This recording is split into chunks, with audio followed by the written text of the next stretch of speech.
ദളപതി വിജയ് നേതൃത്വം നൽകുന്ന തമിഴക വെട്രികഴകം TVK രാഷ്ട്രീയ യാത്രയുടെ ദിശയിൽ മാറ്റം വരുത്തി. പാർട്ടിയുടെ പോളിസി ജനറൽ സെക്രട്ടറിയായി പുതിയ വ്യക്തിയെ നിയോഗിച്ചു.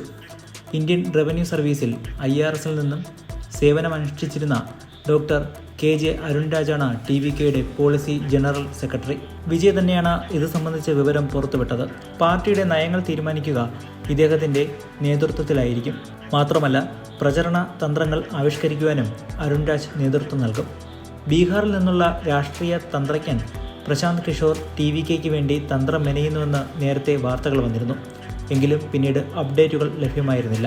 ആരാണ് KJ അരുൺരാജ് എന്നറിയാമോ? ഭരണകാര്യങ്ങളിൽ അരുൺരാജിന് വർഷങ്ങൾ നീണ്ട പരിചയസമ്പത്തുണ്ട്. കൂടാതെ ഉന്നത ബിരുദമുള്ള വ്യക്തിയുമാണ്. ഇതെല്ലാം TVKയ്ക്ക് ഉപയോഗപ്പെടുത്തുവാൻ സാധിക്കുമെന്ന പ്രതീക്ഷയിലാണ് വിജയ്. അരുൺരാജിന്റെ നിർദ്ദേശങ്ങൾ പാർട്ടിയുടെ വളർച്ചയ്ക്ക് ഗുണം ചെയ്യുമെന്ന് കരുതുന്നതായി വിജയ് പറയുന്നു. പാർട്ടി ജനറൽ സെക്രട്ടറി N ആനന്ദുമായി ചേർന്നായിരിക്കും അരുൺരാജ് പ്രവർത്തിക്കുക. ആദ്യം ഡോക്ടറായിരുന്നു അരുൺരാജ്. പിന്നീടാണ് സിവിൽ സർവീസ് പരീക്ഷ എഴുതിയതും IRSൽ ജോലി നേടിയതും. ആദായ നികുതി വകുപ്പിൽ വർഷങ്ങൾ ജോലി ചെയ്തിട്ടുണ്ട്. തമിഴ്നാടിന് പുറമെ മഹാരാഷ്ട്ര, ബീഹാർ എന്നീ സംസ്ഥാനങ്ങളിലും സേവനം അനുഷ്ഠിച്ചിരുന്നു. ഇനി TVKയുടെ നേതൃനിരയിൽ അരുൺരാജും ഉണ്ടാകും. ഒരു കാലത്ത് വിജയുടെ ഓഫീസുകളിലും വീടുകളിലും ആദായ നികുതി വകുപ്പ് ഇടയ്ക്കിടെ റെയ്ഡ് നടത്തിയിരുന്നു. സിനിമാ പ്രതിഫലത്തിന് തുല്യമായ നികുതി ഒടുക്കുന്നില്ല എന്നാരോപിച്ചായിരുന്നു റെയ്ഡ്.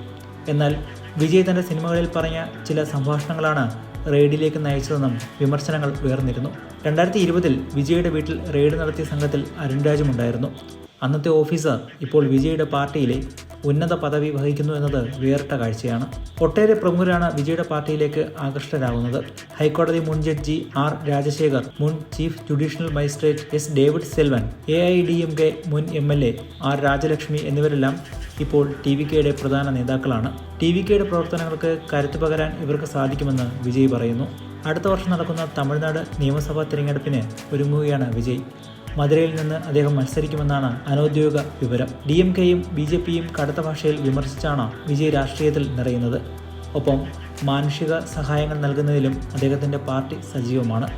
കർഷകരുടെ പ്രശ്നങ്ങൾ ഏറ്റെടുത്തുള്ള സമരവും വിജയ് നടത്തിയിരുന്നു. ജനനായകൻ എന്ന അവസാന ചിത്രത്തിൻ്റെ ഷൂട്ടിംഗ് പൂർത്തിയായിരിക്കെ ഇനി സംസ്ഥാന യാത്രയ്ക്ക് ഒരുങ്ങുകയാണ് വിജയ്.